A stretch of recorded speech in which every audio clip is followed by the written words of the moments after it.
આજે ઘરે ઘરે આરો ફિલ્ટર મૂકેલા છે. આ આરોનું પાણી શુદ્ધ તો છે, પરંતુ ગુણવત્તાવાળું નથી. બોરવેલના ક્ષારવાળા પાણીમાં જ્યારે TDS એ 500 ppm કરતાં વધારે હોય ત્યારે જ આરો ફિલ્ટર ઉપયોગી બને છે. સામાન્ય રીતે દરેકના ઘરે કોર્પોરેશનનું પાણી આવતું હોય છે. આ કોર્પોરેશનના પાણીમાં TDS એ હંમેશા 500 ppm કરતાં ઓછો હોય છે.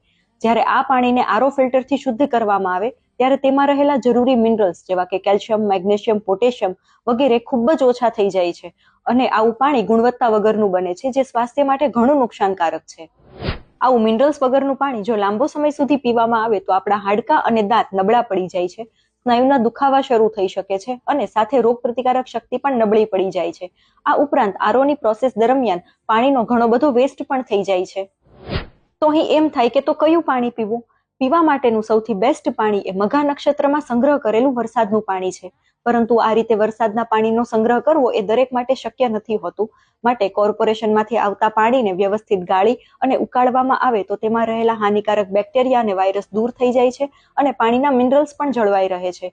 આ રીતે શુદ્ધ કરેલું પાણી એ સ્વાસ્થ્યને કોઈ નુકસાન નહીં પહોંચાડે.